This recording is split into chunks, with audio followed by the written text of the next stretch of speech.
nagdiriwang ang mga pinuno ng mundo sa kasunduang ito ng US at Iran, pero hindi lahat masaya. Ibang mga mensaheng lumalabas mula sa Iran ngayon. Ang mga karaniwang Iranian na dumaan sa mga protestang laban sa gobyerno, airstrike, gutom at brownout ay binabasa ngayon ang memorandum na ito at nagtatanong, nasaan kami dito? Pinag-uusapan sa kasunduan ang uranium, pinag-uusapan nito ang Lebanon, pinag-uusapan nito ang mga naka-freeze na asset at mga sanksyon sa langis. Para sa maraming Iranian sa kalsada, hindi nabanggit sa tekstong ito ang kanilang buhay, karapatan at mga namatay. Sa mensaheng ipinadala sa Iran International, diretsong sinabi, nagbuwis kami ng mga buhay at tiniis ang mas matinding gutom at kahirapan. Pinatay kami ng walang katarungan, nungit uranium ang naging sentro ng usapan.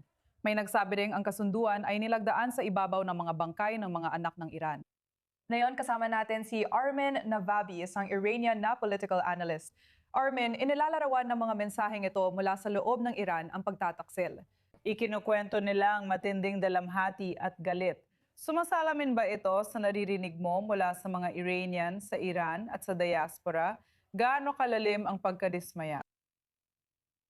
Mahalaga ito.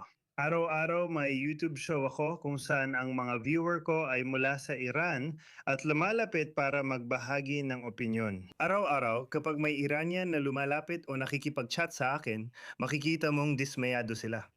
Pakiramdam nila ay pinagtaksilan at nakalimutan na sila. Totoo yun. Sinusubukan ko talagang labanan yun.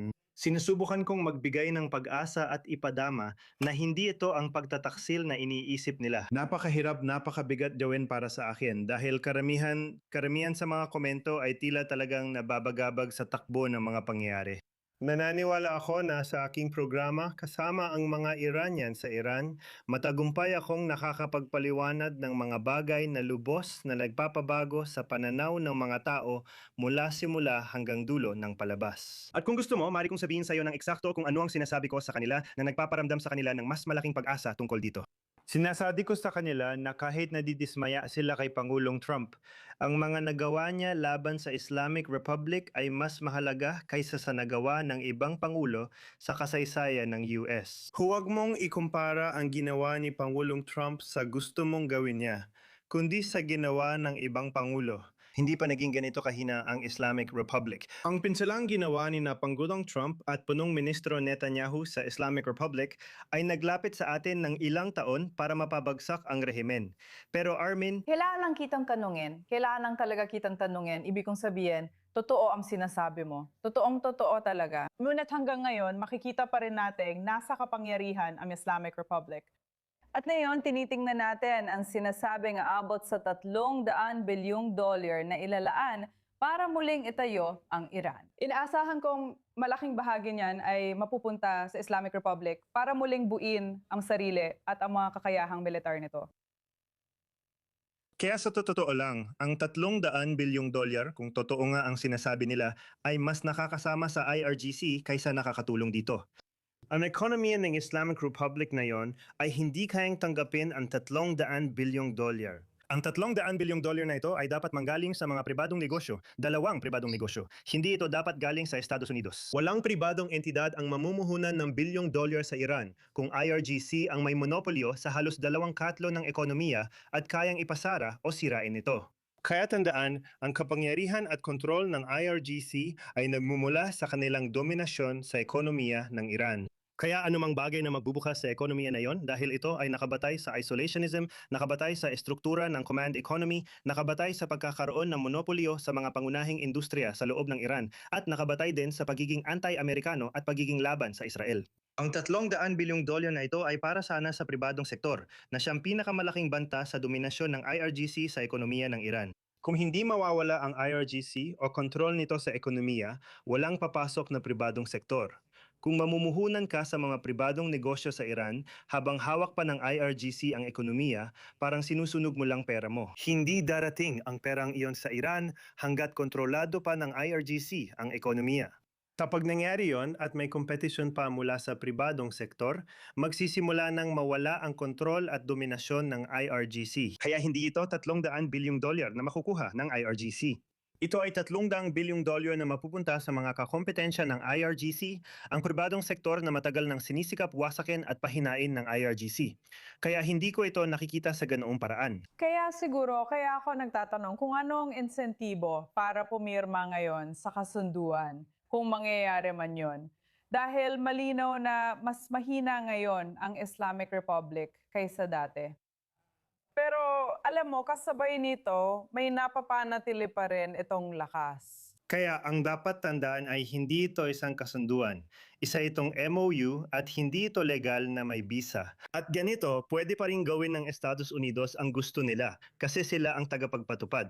Sino ba ang tagapagpatupad ng MOU? Ang Estados Unidos. Ibig sabihin, kung may visa man, ito ay para lang sa Islamic Republic, hindi sa Estados Unidos. Hindi obligado ang Estados Unidos sundin ang dokumento at pwede nilang obserbahan lang ang kilos ng Islamic Republic at kapag hindi sila nasiyahan, maaari silang bumalik sa pambobomba kahit kailan nila gusto at wala namang magagawa ang kahit sino tungkol dito. Para sa akin, ang MOU ay nagbibigay ng kalamangan kay Khalil Kalibov dahil naniniwala akong may tao ang mga Amerikano sa loob ng Islamic Republic na tumutulong pahinain ng IRGC at pinakamataas na pamunuan ng hindi gumagamit ng lakas militar.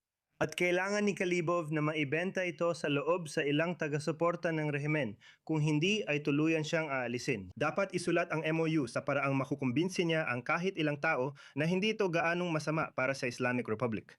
Sa palagay ko, dalawang kasunduan ang tinutukoy dito. Isa ang nasa MOU na parang palabas lang at isa pa na posibleng maibenta ni Kalibov ito sa sarili niyang kampo.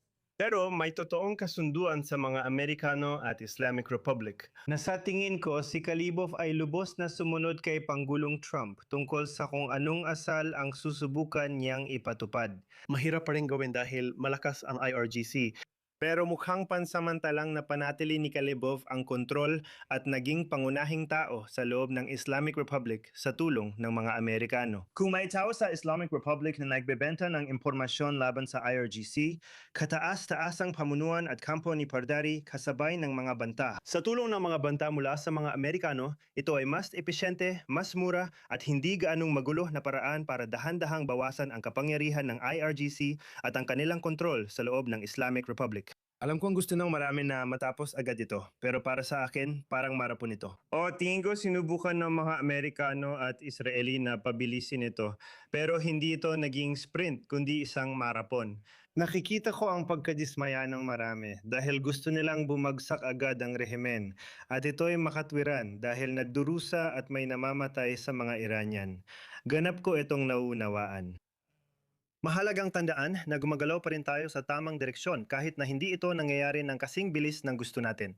Bawat buwan lalong humihina ang Islamic Republic at bawat buwan lalong lumalakas ang oposisyon ng mga Iranian sa pamumuno ni Prinsesa Prinsipe Reza Pahlavi laban sa Islamic Republic. Basta't magpatuloy tayo sa direksyong ito, magtatagumpay tayo. Huling bagay na gusto kong itanong sa'yo, kung maari mo itong sagutin sa isang linya lang, dahil kailangan na nating lumipat sa commercial break. Sa palagay mo, may tiwala pa ba ang karamihan sa mga Iranian sa administrasyong US? Karamihan sa Iranian ay natitiwala kay Israel, kay punong ministro Netanyahu, at kahit sinumang maging punong ministro ng Israel. Tungkol naman sa Estados Unidos, mas marami talagang pagkakabaha-bahagi ngayon. Kailangan kong aminin, mas marami talagang pagkakabaha-bahagi. Kinukumbinsi ko sila na kahit inis sila kay Pangulong Trump, dapat pa rin natin siyang pasalamatan dahil mas marami siyang nagawa kaysa sa ibang pangulo. Marami na tayong nabuong ugnayan sa mga Amerikano, kaya walang saysay na sirain ang mga ugnayang iyon.